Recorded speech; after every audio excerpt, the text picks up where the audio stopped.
So we just had the opportunity to get a first look and test drive of the brand new Volkswagen ID Buzz that should be releasing at the end of this year here in the US. So I wanted to give you guys my overall overview of what it was like driving with this car basically for an entire day and see if it's something that could be a daily driver depending on the situation that you're in and who you are. Without further ado, let's talk ID Buzz, give you guys my first impressions and everything in between. Let's get into it.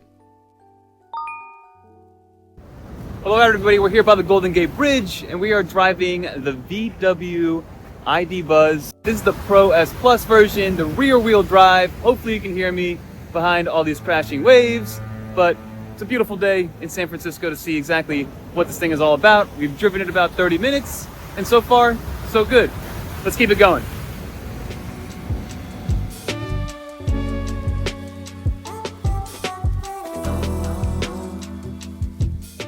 So we just completed our first leg of this beautiful drive in San Francisco. It's a little bit on the cloudier side, but we were able to take advantage of these windy roads and see exactly how it maneuvered on such a kind of a larger vehicle, right? Because this is a microbus, it is a little bit taller, there's a lot of open area.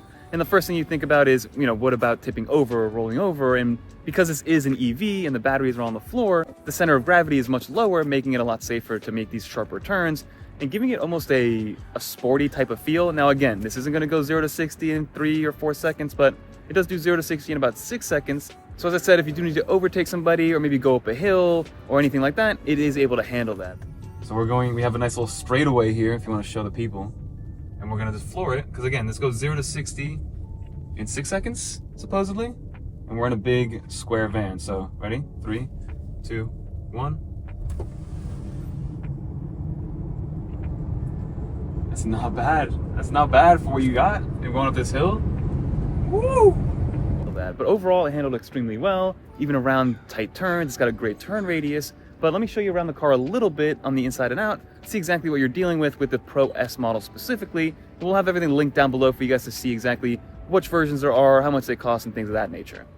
And now this is the Pro S Plus rear wheel drive model, and this one starts at $63,495, and then they have the 4Motion, which is a 4-wheel drive model, and I believe that one starts at around $67,000. And then they also have the first edition one, so we have the candy yellow option, I believe it's called, and it is a two-tone color, and they have 8 different two-tone colorways to choose from.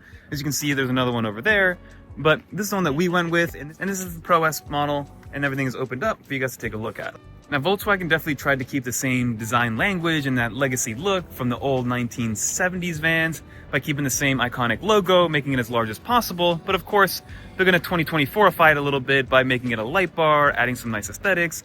You also have this nice lower grille, which does have a nice and unique look, but you have the front-facing camera as well as some sensors for all the different drive modes that it does allow. You're also sitting on 20 inches over here, which gives you enough leeway, and it is very absorbent, so you don't really feel anything. And one of the most impressive parts that I actually took notice of is how quiet it is. Now again, this is an EV, meaning that there is no engine noise in the background, kind of getting rid of all that background outside noise. But when everything is closed and everything is shut, it is extremely quiet. And this is coming from somebody that does drive a Model Y. And I've driven other EVs in the past, and for this one to have so much volume inside and so much open area and the ability to let a lot of noise bleed happen inside of this giant acoustic room, basically. It's beautiful to see how quiet it is in such a big package. So I can see this being a great family car when it comes to maybe putting 2 or 3, maybe even 4 car seats. You can go 2 and 2 because you can do that. So being able to have that and have all your kids sleeping in the back with no worries is something that I really, really like. And then to take a look at the rear, of course, you have this iconic design as well, the giant Volkswagen logo.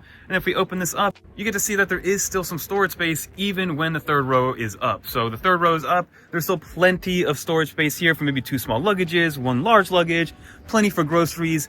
You have these drawers down here, which are totally removable if you want to put some other miscellaneous items. And one thing that isn't available, there is no spare tire. And the reason there isn't is for twofold. One is because the wheels are actually different. So the front tires are different from the rear tires, making it a little bit inconvenient to actually be able to put a spare tire in here. And then of course, from a space standpoint, there's nowhere to really put it in terms of extra storage. So there is no spare tire option. They do have some kits outside of that if you are wondering, and we'll link some more information down below. So as you saw from some of those first look impressions, The ID Buzz is an iconic vehicle, and if you were driving that car, people are going to ask you questions about it, people are going to look at you. Some say that the Cybertruck is iconic. This Volkswagen ID Buzz is a head turner because, again, there isn't really anything on the road that looks like this, and it brings a sense of nostalgia, even if you are somebody that never got to experience the original version of this microbus. Because people have seen the original Volkswagen microbus before, whether it is in videos or in person, so seeing this 2024 EV-ified version of it that is made for everyday use is something special that not a lot of people get to see,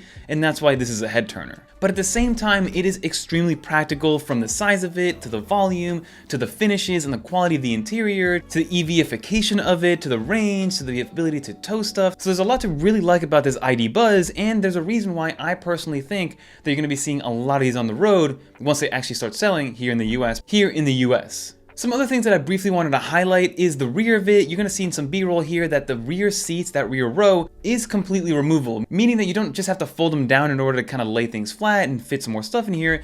These seats can be fully removed, thrown in your garage if you do have some sort of luggage or some sort of cargo that needs that additional space and then extra cubic feet in terms of volume. And then also something that's extremely unique to the Volkswagen ID Buzz is this movable tow hitch. Now the Volkswagen representatives were telling us that the reason that they did this to the tow hitch is because they wanted to hide it away, because at the end of the day, a tow hitch is relatively ugly to look at, and they didn't really want to mess with the frame and the silhouette of the ID Buzz. But at the same time, people will be towing with this thing. Again, not huge loads or anything like that, but being able to tow up to 3,500 pounds is something that people will be using moving forward, whether it is a small U-Haul trailer or even maybe a small boat or something in between. And then some final things that I personally like to highlight. First and foremost, it has 8 USB-C ports, which I thought was incredible, right? I'm somebody that has a bunch of tech on me at all times, so anywhere you are in the car, you're gonna have the ability to have a USB-C port, which does support up to 45 watts of charging, meaning that you can use your MacBook in the car and fully power it with no issues whatsoever, which is a great little touch. There's also wireless charging pads on the front of it, and one of the most amazing things that stood out to me is the noise inside, or the lack thereof, with this car, because again, this is a huge car on the inside in terms of volume. So there's a lot of room for noise to travel and bounce off, and they did an amazing job of dampening that noise to the point where you don't hear any outside noise, and the inside of it is extremely quiet, almost to the point where it's absolutely silent. I was very impressed with how they were able to reduce the interior noise, because again, this is an EV, so if you're on the highway with a normal gas car, you do have the regular engine noise to kind of white balance out that noise that's on the outside, the highway noise, the tire noise. But with an EV, you don't have that. So being able to still have a very quiet interior, if you do have a family with a bunch of little ones, it's gonna be great for long road trips if they are napping in your situation. Again, I left with the impression that this is going to be a vehicle that you're going to see on the road a lot, because it is kind of in its own category when it comes to price to performance ratio and what you're getting out of this car and all the different kind of categories and checkpoints that it does hit. Because again, for $60,000 to $70,000, you don't really have a car that can do everything that it has. This is an EV that has up to 145 cubic feet of internal storage that can fit a bunch of stuff, that has 3 rows, so it can fit up to 7 people depending on what configuration you choose.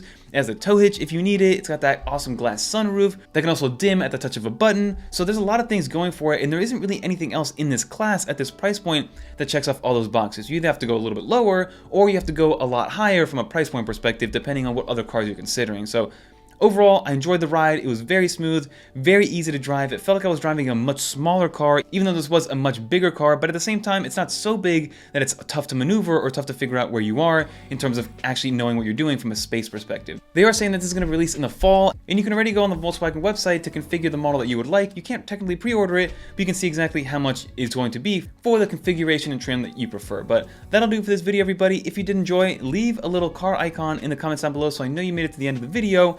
And let me know in the comment down below what you think of this car. Is this a car you think you're going to be seeing on the road more frequently, or maybe this is something that's kind of trying to pull at the nostalgia heartstrings, and maybe after a while that hype will die down? I personally think we're going to see a lot more of these on the road than we originally thought, but that's just my personal opinion. That'll do it, everybody. Leave some comments down below, and until next time, I'm Fernando. I'm out of here, everybody. Peace.